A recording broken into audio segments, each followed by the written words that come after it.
Hey everyone, I want to welcome you to today's very special episode of the HXPodcast. It's a special episode because I've got a great friend who I've known for many, many years. I think we are maybe not at 30 years, but definitely between 25 and 30. I want to welcome my friend, my colleague, journalist, researcher, and analyst extraordinaire, Herb Greenberg. How are you doing today, Herb? I'm doing okay, Enrique. How are you doing?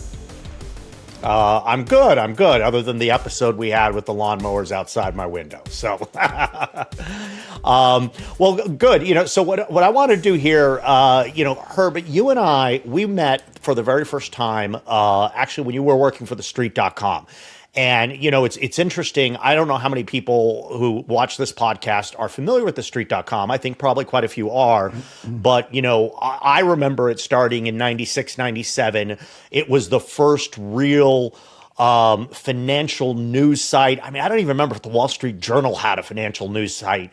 But what was so interesting about TheStreet.com was it didn't just do news, it did analysis and it did insight. And, there's a million things like this today, although there's not that many good ones. But I found it. And, I was actually friends with a friend of mine, his wife was the former CFO. She said I was like subscriber number 89 or something. I found it early on. And what fascinated me the most, my career, I'd always done a lot of short selling, is I found you on there and you were talking about shorts. And at the time in media, people talking about shorts, that's incredible. I mean, there was no one anywhere doing any of that. So that's my memory of TheStreet.com and how we met. How did you end up at TheStreet.com? And give us a little bit of that story, because I think there's a lot of our audience actually probably were fans or are fans and involved back then. And I just refreshed my memory how you got there. That was a great era. It was a golden era. It was the beginning of something people didn't have any idea would evolve to what it had. So Jim Cramer was somebody I talked to every now and then. And I was at the San Francisco Chronicle at the time. I had been doing a column there, a 6-day-a-week column for 10 years. I was also doing morning TV in San Francisco. I had a pretty brutal schedule. And Jim called me at some point and said, hey, I'm starting this new thing. He sort of explained what it was. And at the time, I had something similar on America Online back in the day when America Online paid content providers to produce content. Okay. I actually had a site called Biz Insider. I had people like Jim Tapor, who's now Reverend Shark. He's still at TheStreet, I think, in their premium section. He's a technical guy. He was on my site, and I think Jim probably saw what I was doing and knew he could do it better. But at any rate, he called me up, and my first question was to him, because he was running a hedge fund, was, Jim, how are you going to do this? You're running a hedge fund. He said, my people have already been in touch with the Securities and Exchange Commission, and we're already looking into it. So I said, well, this is interesting. So I started thinking about it. And, we talked back and forth, and it was kind of an exciting thing to think about him doing something interesting. And I was ready for a change. 10 years is a long time for me to be anywhere. So at some point, he came to me in 1998 or late 97 and offered me a job. And what was happening was I was wrestling with several opportunities. The Wall Street Journal wanted to hire me, and it was going to be a joint hire with CNBC. And then Jim was interested in hiring me. So I, went out to New York, and I met with, where was I living at the time? I was living in San Francisco at the time. I went out there, and I met with, CNBC people, and met with Jim. And Jim is just this, he's what he is on TV. And when he's in that mood, he's someone you sort of want to be around, and he's got that personality. And he just, at one point says, okay, how much will it take? He says, he takes out his checkbook. Well, what'll it be? And so I'm oh my gosh. So we get to talking and get very serious. And for me, this is really hard because we were in San Francisco. We really liked the Bay Area. And this would mean a move to the East Coast, even though we were in the early era of the internet, and I could have probably stayed put. But in any event, it was very exciting for me to think about doing this. And there was the big but was, now what was happening was, as it turns out, Jim needed a quote unquote high level mainstream journalists to come to him for proof, so he could get, from what the story's been told to me many times, $10 million from Flatiron Partners, which is Fred Wilson and Jerry Colonna, he needed to show he could get someone because they were running out of money. So I didn't know this, but anyway, so I say finally, so they go down the list. They're going down the list of people to hire, and I was somewhere down the list. So when they finally, everybody else rejected them with the bigger names, they come to me and I go, I'll do it. So I decided to do it, and it was really interesting because this was the era when online journalism was considered over here. And remember, it wasn't even, there were still newspaper deadlines and people waited to publish things in the morning. And then there was the mainstream press. And when I made this leap, I would argue that I was the first, even though I was regional in the sense I was in San Francisco, I was kind of getting well known. I was one of the first real mainstream guys to say, I'm going to make the leap to 100% online. A lot of people thought I was making a ridiculous mistake. And I thought, if it works, given the compensation and the structure of the deal, I would kick myself a million times from Sunday because I've always taken enormous risk with my career. And while I'm highly conservative as an investor, and in life, I'm highly risk-oriented with my career because what's the worst that can happen? You can fail. So you get another job. You get another job. So and I've already taken risks through that point because remember, I started a small newspaper. I worked my way up, learning business journalism, not really knowing it. Went to work for a risk arbitrage firm, knew nothing about that. The market crashed, thank goodness, and that got me to San Francisco because they'd actually come to me and offered me a job that I had said I wasn't interested in as a columnist. While I was at the arbitrage firm, but I wasn't really enjoying the arbitrage firm. That was definitely me not doing things. So anyway, we get to TheStreet. And TheStreet was the most remarkable place. It was run by this... Can I say one thing too? Yeah. I want to say, because I want to hear the story of TheStreet, Yeah, but really you were a seminal moment in TheStreet because, I was there, I was a subscriber. I don't know how I learned about it. I mean, I lived in New York and worked in the hedge fund business and all that. And then you showed up and it was like... San Francisco Chronicle. And that's why I asked you, you went through the list of papers you'd worked at. I remember the San Francisco Chronicle. And I was like, what the fuck? There's a guy from the San Francisco Chronicle writing for TheStreet.com. And I was just like, my mind was kind of blown. I was like, wow, this is different. This is a change. There was a group. So it was a big moment. There was a group that would remember, San Francisco back then had Montgomery Street. It was a big place for growth companies. Yep. They were emanating from the investment banks there. And here I was as a journalist there raising red flags. Became my niche. Raising red flags on the front of the business section 5 or 6 days a week with stories that would often raise questions about some of these upstart type companies and growing companies. You were a financial muckraker, perhaps. Some people might say that. They might say something else too. So I got a lot right, got a lot wrong. I was learning as I went. But what was interesting is guys like Kramer, who would come to San Francisco for the Montgomery Securities Conference, which was a big conference back then. People would come in, they'd see my column, and what they turned out, there was a niche market of people who would have, like Jim would have his Morgan Stanley broker send him my column every morning because this is before the internet. Oh. And what was important, remember, people could get edge back then. And before the internet, if you got my column with something that only people in San Francisco were seeing, now you had a little bit more edge on something that might be important regarding something you owned. So there was this little cottage business with my thing. So I had sort of a niche going that I didn't even really know I had. When I went to TheStreet, what made TheStreet so different back then is it had edge. TheStreet became known for being a kick-ass kind of edgy place.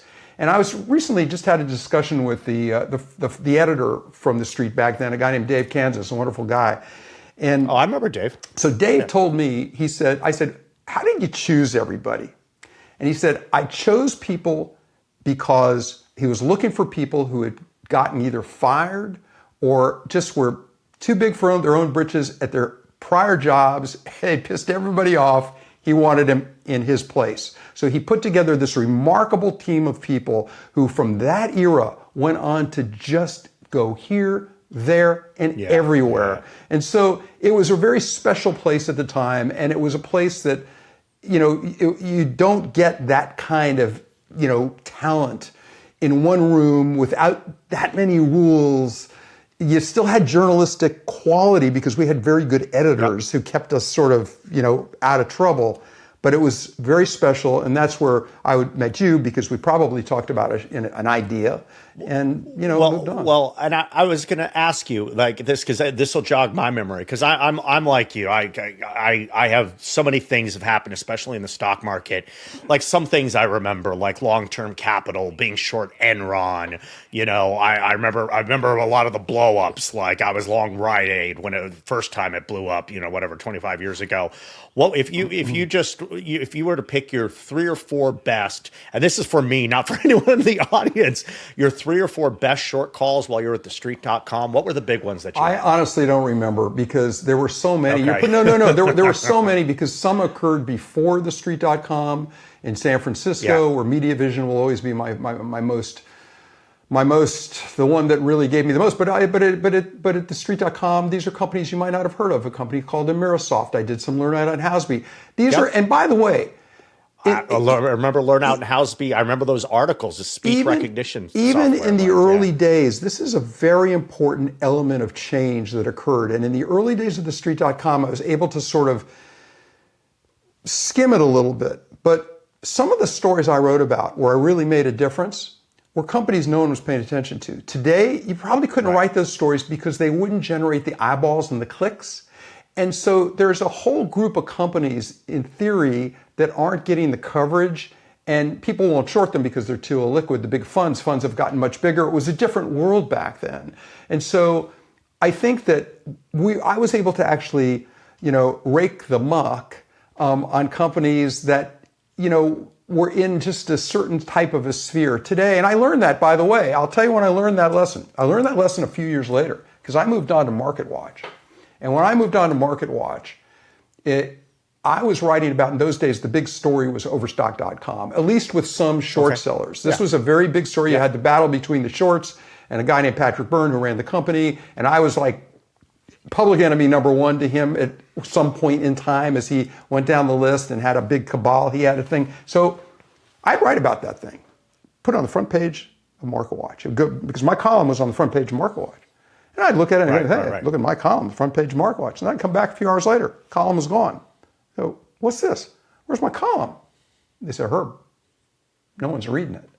And it made me realize right then and there, at that point, that when you get sucked into something with a group of people, and you're talking, say, in this case, to some short sellers, and they're in your ear, and this could be longs too, right? This could be people who are long. There's from a hedge fund perspective, and given your personality and the kind of person you are, where you have a lot of energy, and you're talking to a journalist, and as the journalist, you're getting a lot of incoming from a lot of places, especially back then, and you're talking to certain people are in your ear more than others, and they sound energetic, and you sort of get sucked into it because you have to produce content, right? And then you realize what they think is important, most people don't even give a hoot about. And there's, and so as I evolved, and once we got past in the MarketWatch years and all, started changing a little bit, and I realized things had really changed quite a bit. And what I did in the earlier part of my career to help build my brand probably wouldn't have happened, 10 years later. It's interesting. We're going to come back to this because I want to talk about your new venture, Wall Street Beats. But as you mentioned that, I also think a lot about what is happening today on StockTwits and what does happen on Twitter and some of these communities. I think that when, TheStreet.com was there, we had Yahoo message boards, but you couldn't have these other like sub-communities. The internet just wasn't robust enough. So it's fascinating to watch the technology evolve. So let's continue to move forward. So, I met you at TheStreet.com. I didn't realize you were on MarketWatch, but I wasn't looking at MarketWatch. Well, I had a speed. I should tell you. No. And it was a very different vibe. And I had a fight with they had a new editor came into TheStreet.com, and we just. And I had a famous dinner with him at the Del Coronado one night, and I basically left that dinner saying, I'm out of here. And I called up the guys who run MarketWatch, Larry Kramer, Dave Calloway. I said, guys, can I come across the street and take a job there? And I just was like, exit stage left. So I went to MarketWatch, very different vibe, and then went on to some other stuff, including doing my own research firms. Well, and let's pick it up from there. So, again, you and I intersected. You had a number of research, short research focused firms, where I believe we were clients at several of my funds. You were at the second one. Yeah, I was a client at the second one, or I was a second client. You were the client at the second one. Because of you, we picked up the client. I appreciate that. Okay, there you go. Perfect. And then actually, you joined us at Empire, which Whitney had founded in 2019 with Porter Stansberry. I joined shortly thereafter, and a couple of years later, you and I were talking, and I said, "Look, I think this is a very interesting business, the newsletter business, which is still a business that I love and think is very interesting." And you came and joined us there and worked there for a couple of years.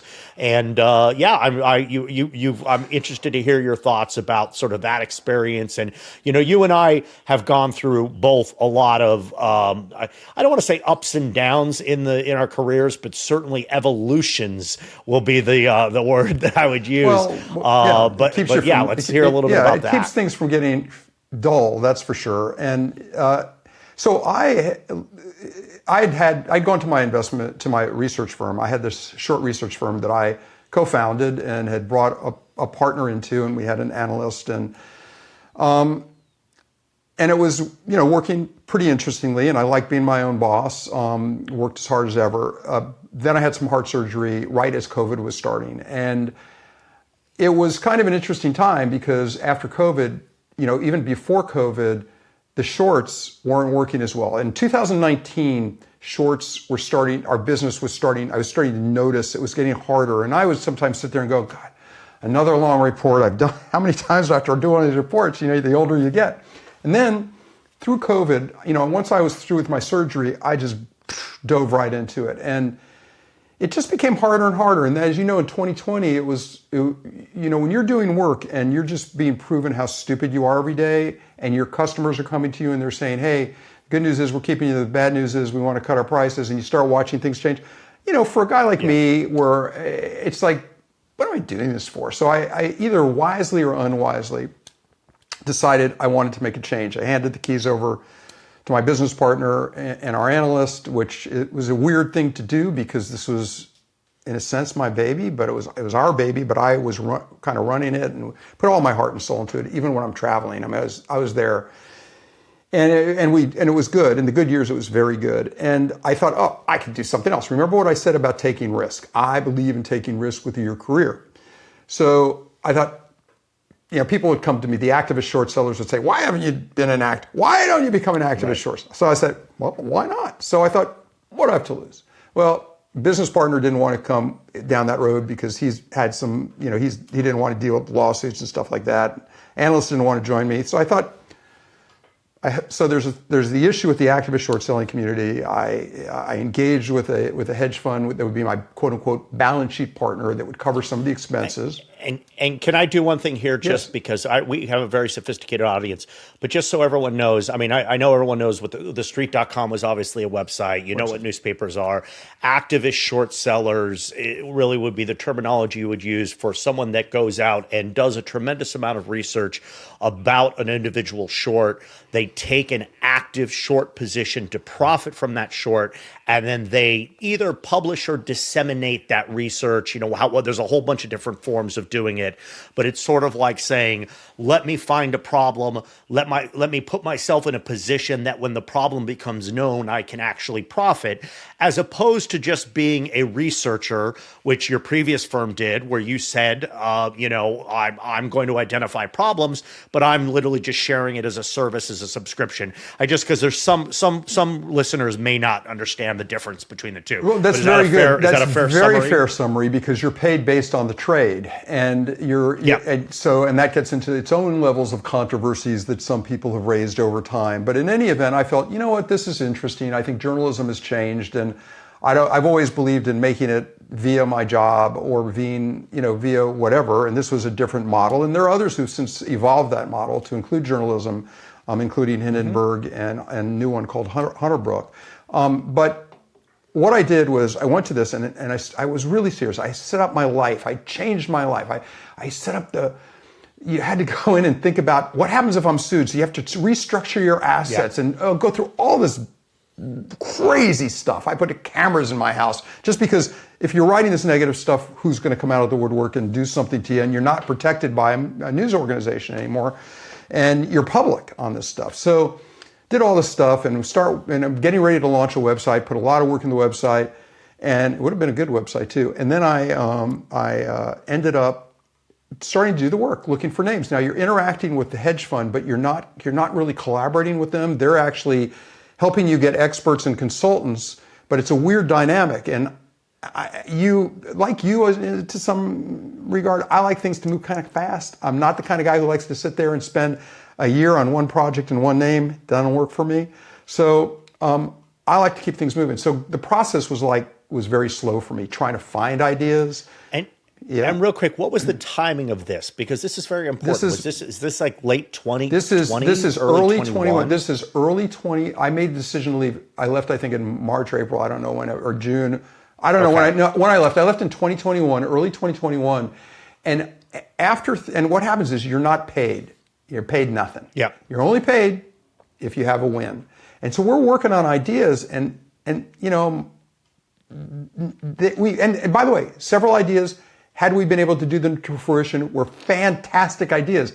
But a few months later, you know, we're doing this. My wife says, well, where's the money? And I'm sitting here going, I am so bored. I'm just back to being bored. Because I was bored in my old job. I was back to being bored in this. I don't like the pace. And then you had called me 1 month in. And you'd said, hey, Herb, and I remember this conversation as it was yesterday. And you said, listen, what are you working so hard for? You're 70 years old, and you're my uncle is my grandfather, and you're saying all this stuff, and I'm thinking, and I never stopped to think for that moment that I was 70 years old. And then you're 70, you say to yourself, well, how much longer do I have to live? Now, it may be 30 years, it may be 20 years, maybe 10 years, it may be 5 minutes. So I gave that some thought, and I kept it in, and you said, you don't have to make a decision now, don't do anything, blah, blah, blah. But I kept it in the back of my mind. Now it's simmering there. And now I have this job. And then at the same time, Substack's coming to me and they're saying, hey, we'd like you to do a thing where you could come to us and you could write for us and they'll pay me a pretty good amount of money to do it. They were doing this kind of deal with people.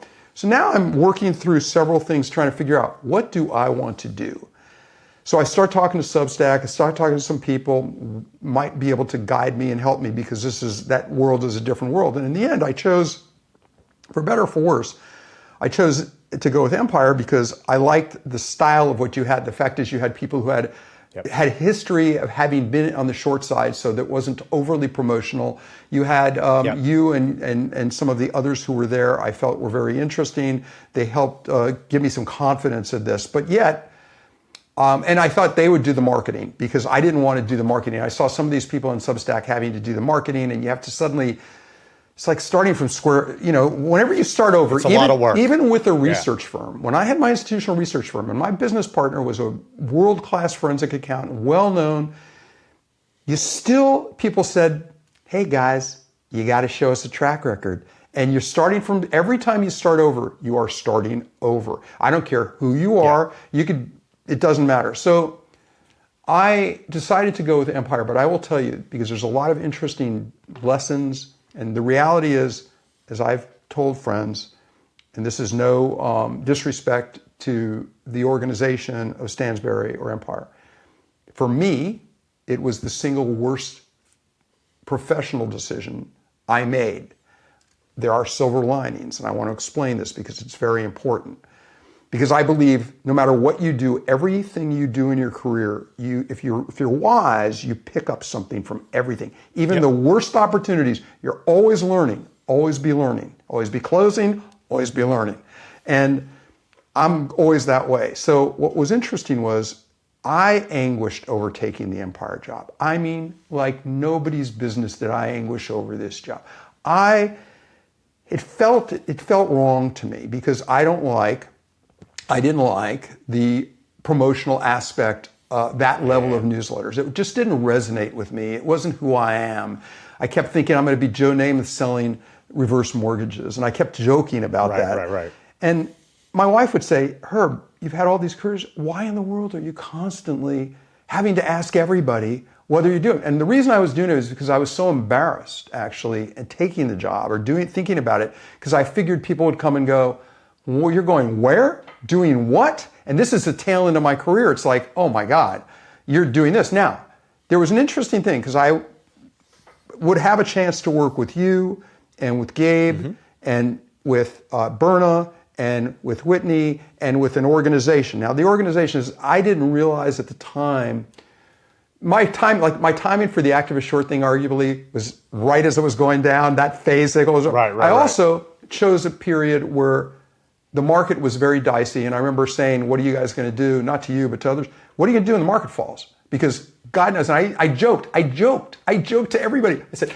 I'm going to take this job going from being a short bias guy to a long bias guy. The market is going to crash. You mark my words. I am the bell ringer. And by the way, I was the bell ringer. So can I tell you one quick thing, Herb, too? By the way, every time I've started a hedge fund or a business, which I was on the long side, because if you're running a hedge fund, but inherently, I mean, while you're short selling, every time I did it in front of a market crash. So you and I, like, we're sharing the same experience across. It's the entrepreneur. You know what it is? It's the entrepreneurial spirit, because the entrepreneurial spirit drives you to take up chances and opportunity. But this one, look, when I looked at it, I thought, well, the upside is very interesting.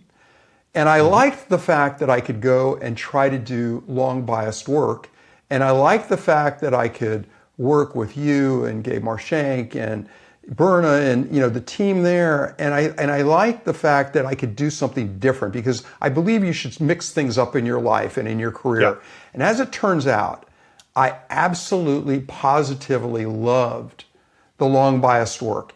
It wasn't the level and depth that I thought it would be. I tried, and I realized I was probably spending too much time in the names, but I had some fantastic ideas I came up with, some clunkers, but some fantastic ideas. One of my favorites was a company called Allison Transmission. It couldn't have been one of the greatest stories I've ever written. And since I've been there, I wrote multiple stories I've written there that I actually have now subsequently repurposed on my Substack, because I liked them so much. And I was able to go ahead. I have your performance, actually, and your performance was very, very good. And I've got some reasons why I think your performance is good that maybe you don't. The performance was only good. No, well, I would say the performance started out being crummy. And again, I was at a bad time. I think the performance, it was because I came in when things were so bad that it couldn't go anywhere but up. And I think that I have a decent nose. What I learned I have is a decent nose. I have a decent nose for ferreting out a certain type of an idea, but I don't know enough. I know enough, I know what I know, and I know that I need to work alongside analysts, because an analyst, a certain person with a certain skill set, because I'm a very big and collaborative. I'm extraordinarily a big believer in collaborative research, because I think you end up with better ideas that way.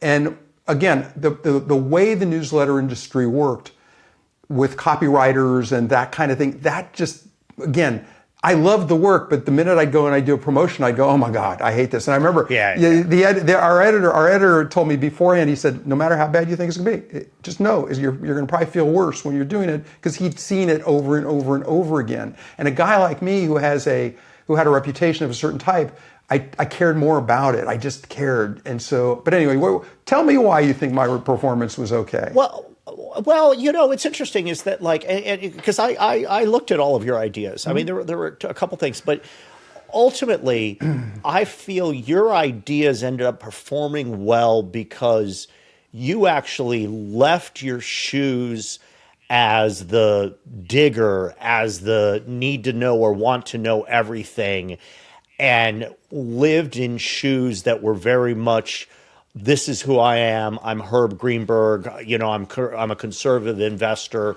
What am I really looking for? Almost all of your picks had dividends.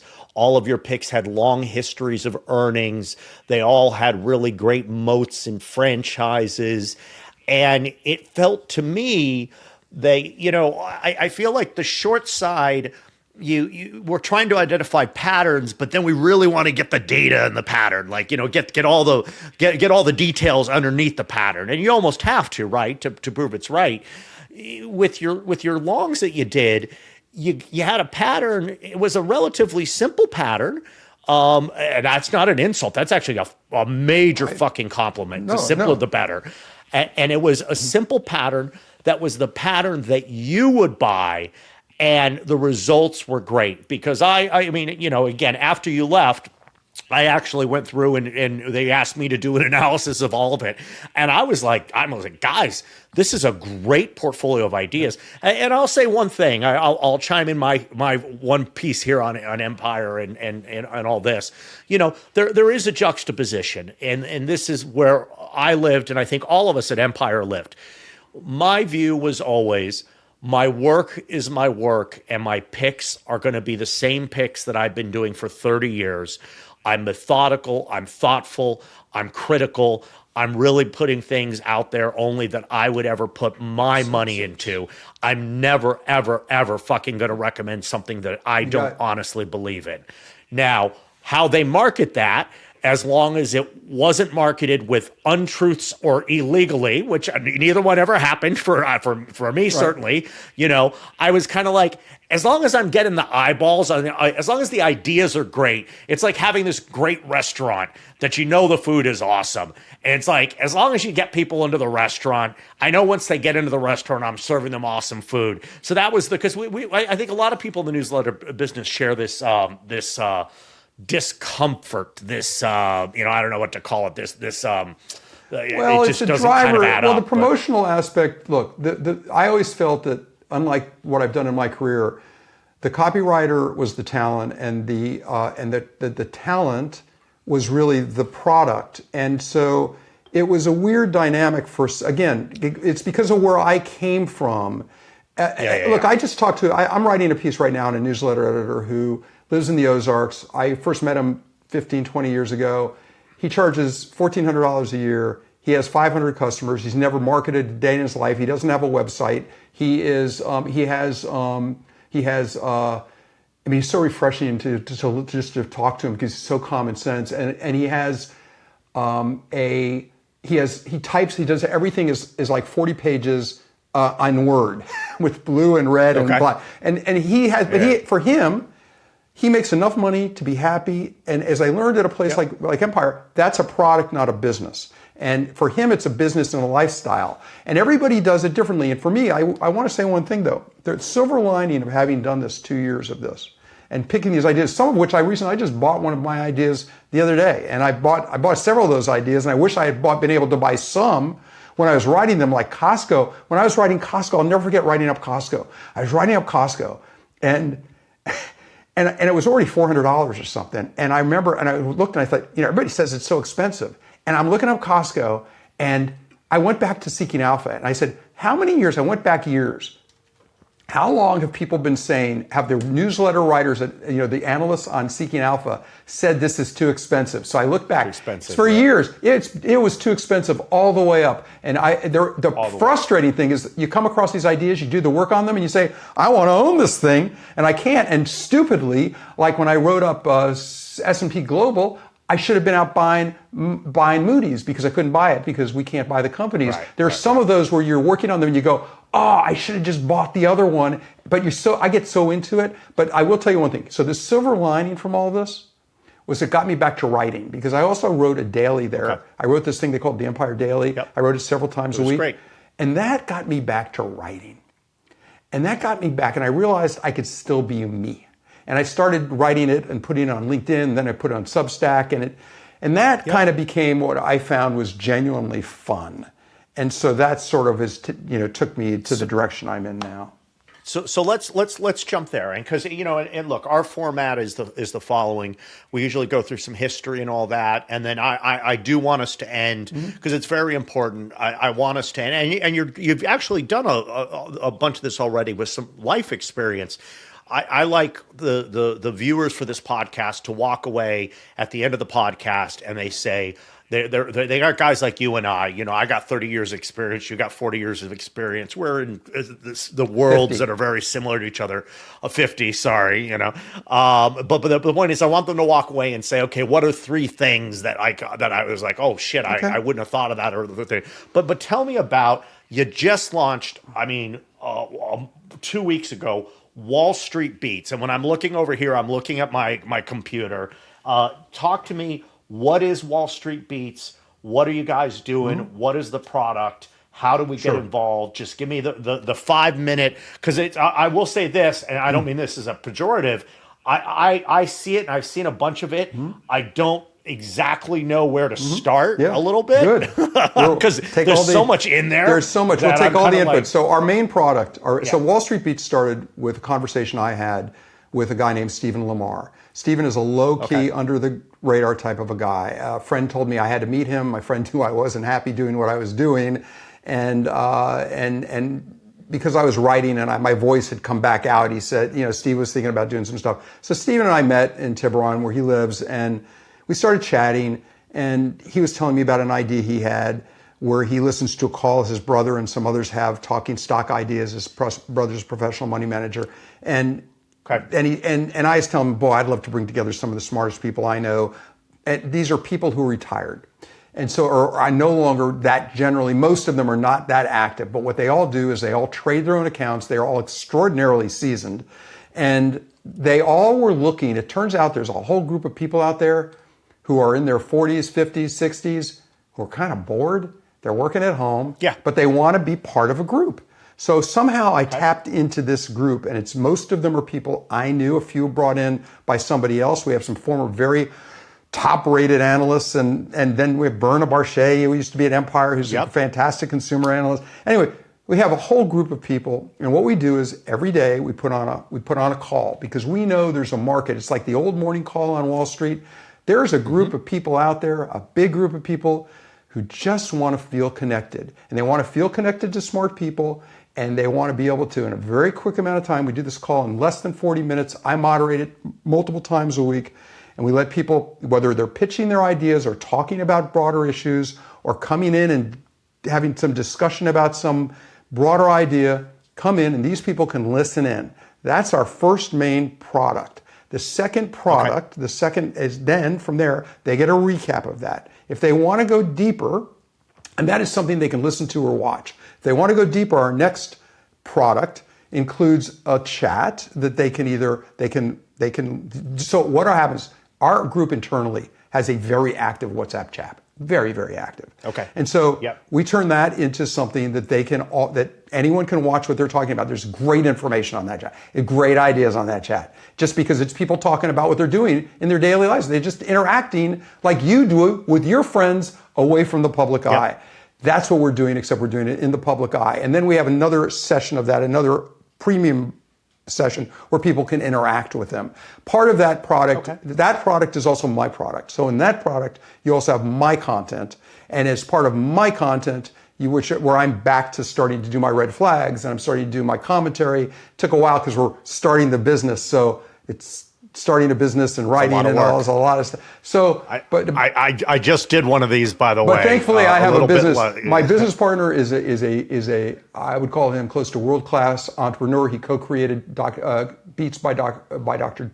Dre, former hedge fund guy, loves privates, and has been actively involved in operating and starting businesses for quite a while. So, and he has several other platforms like this. He has 3 other platforms like this. So we figured this would be something interesting because now we're bringing in a great group of pros and people, and each of these pros will then, of those that want to, will have their own platforms for their research to be disseminated probably at a higher level, because some of them want to provide access to themselves and some of them want to publish research. They're looking for someone to publish, but they don't want to have salespeople anymore. They don't want anything with that. They don't want to be engaged the way they had to do with TheStreet, and they can speak their own minds. They're highly independent. So as we are building this out and as we're starting to realize what works, we haven't even marketed yet. We're just starting to get the marketing going.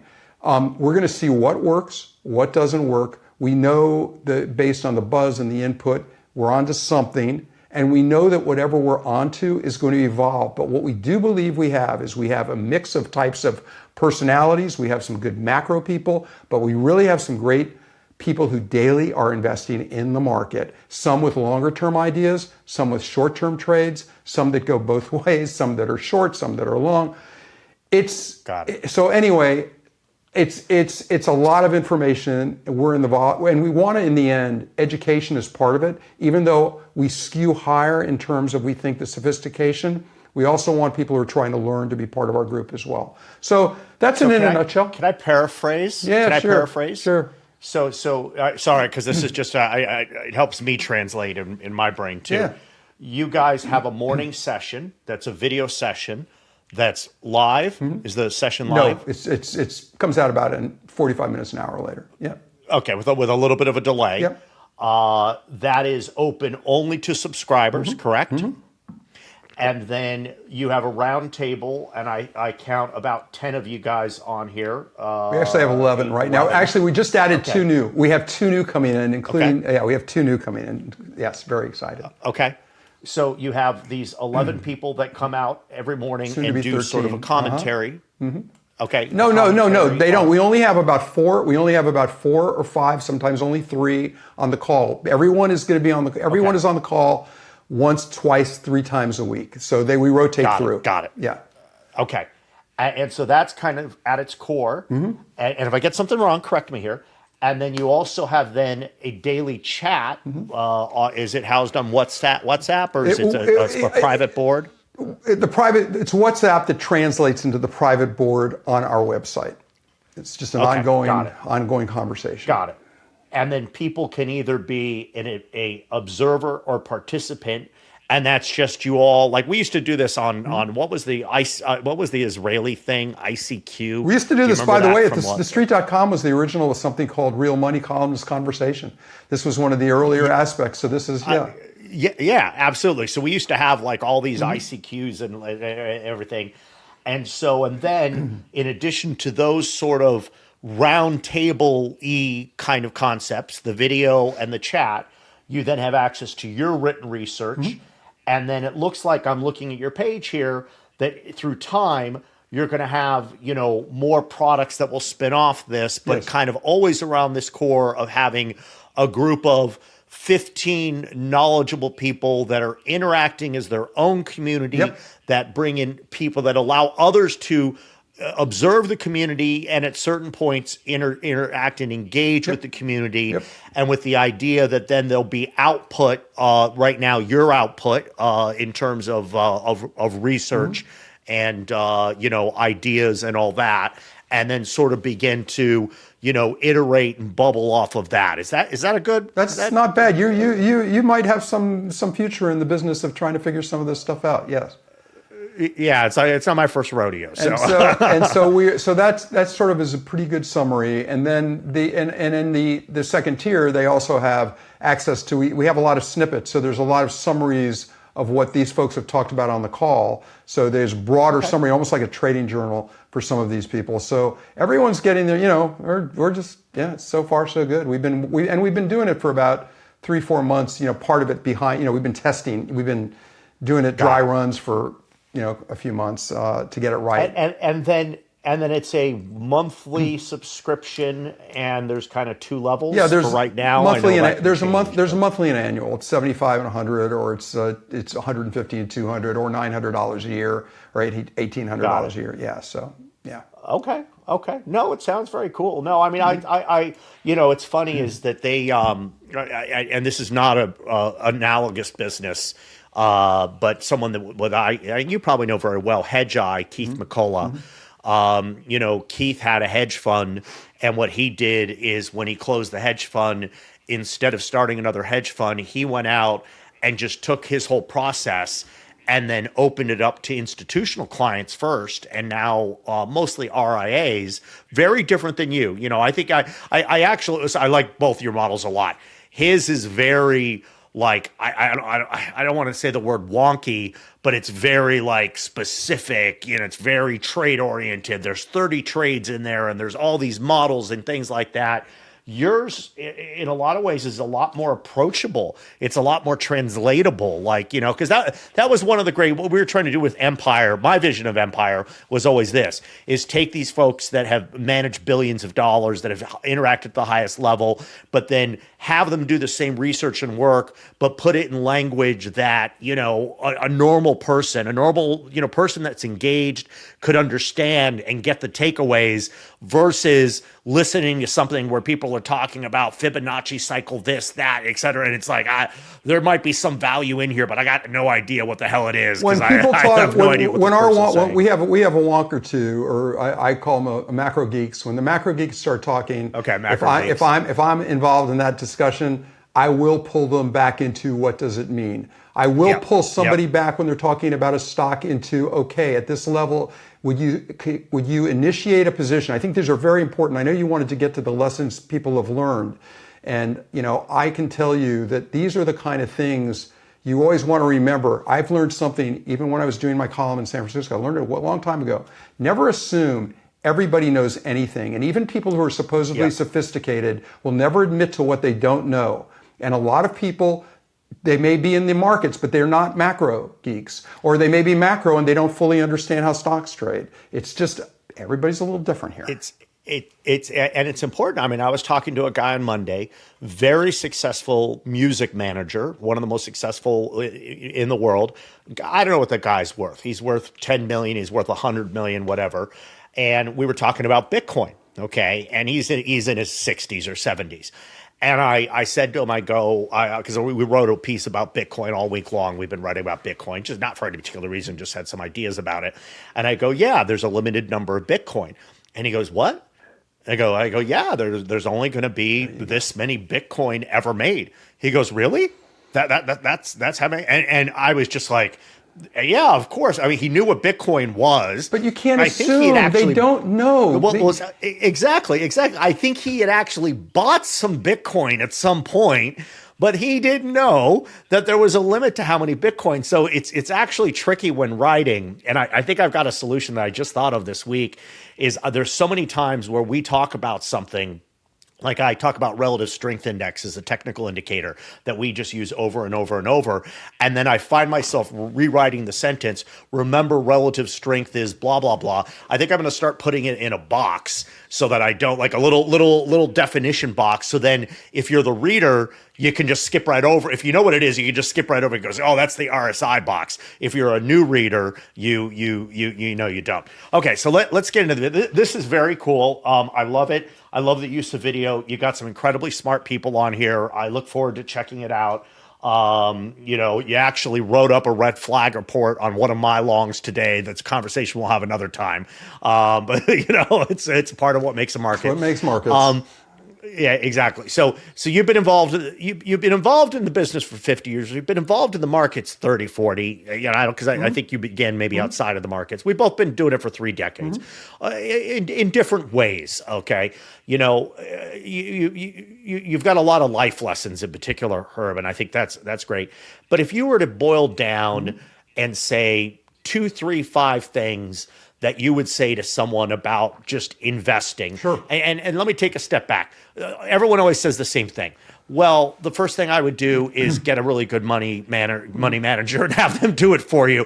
But there's going to be this group of people, and it's valid and it's real. They want to be actively engaged, and it's great to be actively engaged. It is something that's educational. It's something that's engaging. You learn about the world, and you can make money. It's better than betting on the friggin' Celtics game on DraftKings. And they're not bets. They're bets that you've got real probability. One of my favorite ones, and I'm just going to give you this one, is we say plan the trade, trade the plan. You probably heard me say that 1,000 times. Smart line. Yeah, one simple statement. It applies to trading. It applies to investing. I mean, hell, it probably applies to all of life. But, I kind of try to boil things down into these simple guidelines and all that. What would be 2, 3, 5, 10 things you'd throw out there? You also talk about positioning, which is something that I had to learn. So in my career, I couldn't invest in individual stocks. A lot of people were surprised to hear that, but it was a conflict of interest. So I was limited to mutual funds and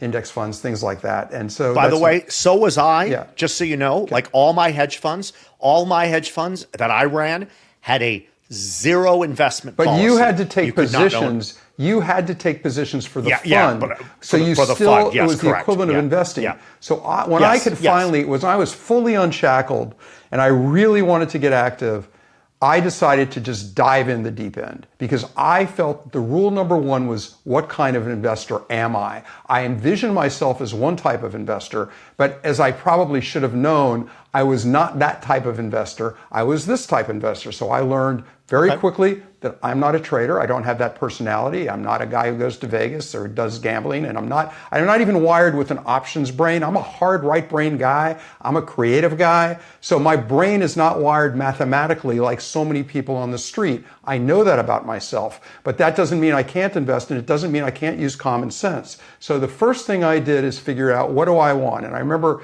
we're driving back and forth to the Bay Area to see my grandkids, and I'm thinking, what the hell? I don't want to be on the 5 from San Diego here to San Francisco thinking about what is in my portfolio. It's no way for me to live. That's for me and me only. So the first thing you do is you figure out who you are. The second thing I had to learn, and it was another hard lesson, but I learned it, was don't chase anything. Never, ever chase. If you think about buying something, but you're going to go out for a walk in the morning, just go out for the walk in the morning. If you come back and that thing's moved and it means that much, it's the wrong stock. It'll come back. And if you missed it, guess what? Another train's going to be coming down the station. You just got to know which train it is, and you can hop on that one. So I learned that very quickly. I also learned, the basic one we heard. It's funny, it was going to be my first portfolio at Empire, and I hated it because there's no such thing as really, they called it the sleep at night portfolio. And I said, wait, you can't, no one can always sleep. But for me, you want to get things where your comfort level is correct. And the other thing that I think is the most important lesson about investing for me, and I see people get kicked out, and my ego, by the way, my ego gets in the way. I'm still that guy who says, I'm looking at something, even though I can't move a market, I should be buying things at the market. My ego still gets in the way, and I still put in a limit because I still want to buy it below. It's the stupidest thing in the world, and I've missed good opportunities doing that. But most important thing, if you're just sort of starting out, is please, please, please make mistakes. Don't kill yourself or kick yourself over mistakes. You will not learn in this business without making stupid mistakes. You will not learn without understanding. And again, listening to people, whether it's Enrique or others, with common sense approaches. But mistakes are the only way to grow in this business. Everyone makes mistakes, and nobody, and I mean nobody, gets it all right. You need a portfolio.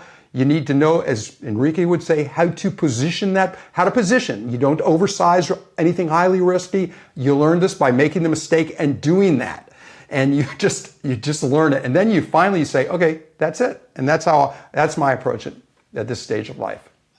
I think they're great approaches. I mean, one of the things we talk about is know what kind of trader you are, or trader or investor. That sort of plan the trade the plan, right? It's like, what is your plan, and get the comfort level. And then, one other, there was a quote, and I think I pulled it from a Charlie Munger quote, because we post quotes on our socials, that, my feeling also, getting back to comfort level and sleep, whatever position is bothering you the most, or you find yourself spending 90% of your time on, especially if you're losing money on, get the fuck out. Just like go through Mindshare. Go through, this is my portfolio. I got 10 ideas. I'm spending this much time. Take whatever is taking up 5 times as much Mindshare as portfolio share. Sell all of it, gets in the way. And take that money and put it on the one that you're thinking about the least, and do that once a month. Is go end the month and say, okay, I got 10 equal weight positions. This one's taking up 50% of my brain. And I kind of don't care whether you're making money or losing money. I'd sell that, and I'd take all that capital and put it on the one that you're not thinking about at all, and it just, because your emotions play such a role. Look, I just had a situation where I own this fantastic company, a wonderful company that has been a performer for people for many years.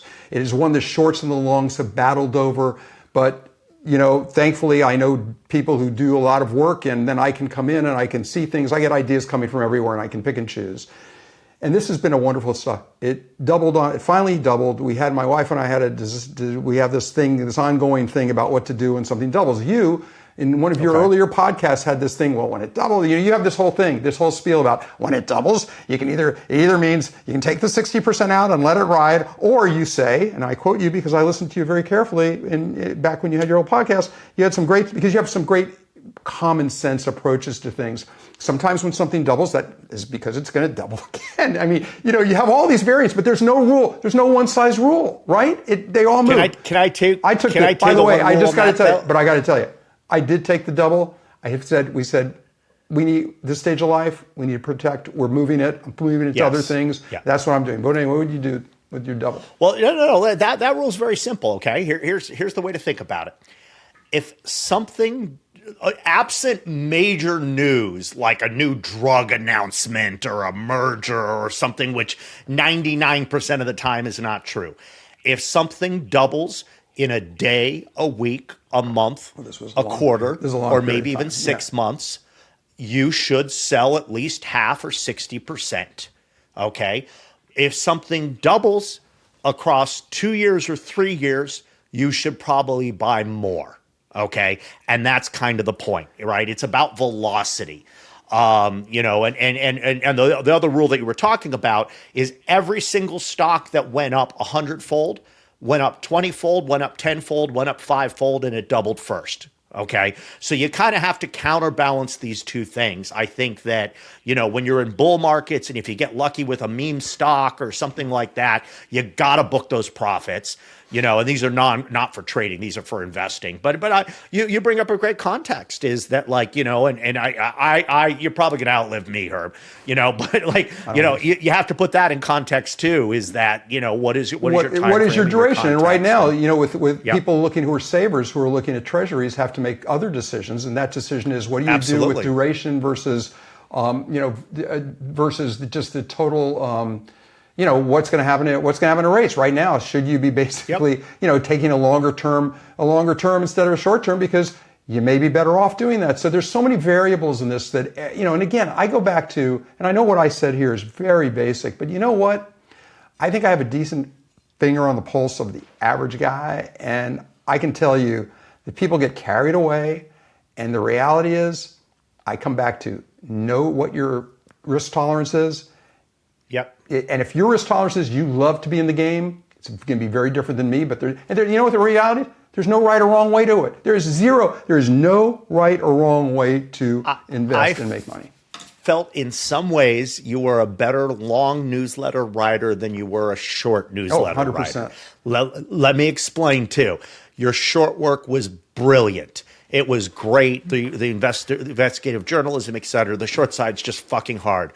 But what you did a great job of, and you do a great job of, I'm not trying to put in the past tense, just keep it simple. I'll give Porter credit for this, and all that whole complex of those areas. They just take some basic concepts, some common sense, and you add it with some good math, and that's the key. That's the equation. Find some smart people, Wall Street Beats, HX Research, who hopefully can translate that, and that's the key to building wealth and doing it in a manner that, to me, it also needs to be entertaining, educational, and again, this is why I think you're going to live to 100 years. Well, and I want to say something interesting to what you said. So I have this thing I call red flag alerts. I've been doing it since last May. It's actually been down. The performance, it's a negative, which is a positive in terms of if it was a short, I created great alpha, 20 some odd percent. It's been, as low as negative 14 or 13%, as good as negative 30%. This list is not a list of stocks to short. It's a list of stocks to avoid. And the reason I say avoid is because in a market of thousands of companies, there are not all of them. Some of them have done pretty well, right, on the long side, but there are better companies, and people miss that sometimes. Trying to go for the, shoot for the fences. There is that there are better companies. So I just say, hey, you might want to avoid these because they have a little more hair than others. Doesn't mean they're going to go down. They just may not go up as much as the others. The pitcher's going to throw you 10 pitches, and some of them are just not worth swinging at. That's and avoid those. I think you do a great job. Hey, so if people want to You were inactive on Twitter for a while. Still somewhat inactive. I'm in between. Yeah, I'm in between. You're a lot less active than you were, Yes. which is no criticism. There's no comment. If people want to get involved with Wall Street Beats, where should they find you? Where should they subscribe? What's the best introduction? How do they get engaged? It's simply wallstreetbeats.com, and it is not wallstreetbets.com, wallstreetbeats.com. Right, as in right. Beats the headphone type, if you think about Yeah. it. But anything, wallstreetbeats.com, and that everything is right there, and it'll give them all the information they want. Okay, good, Sure, great. thanks. Well, Herb, thank you. I appreciate it. I always love talking to you. Next time, maybe we'll even talk a little bit about the markets. I try to be evergreen and do a little bit of everything here too.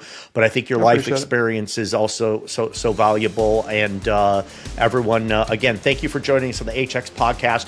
I know the last month we've been a little intermittent. I've had the opportunity to go visit my family in South America for the first time since COVID. That took a lot of time out, but we're back and we're going to be coming out with a lot of new great stuff. And as always, we appreciate your support.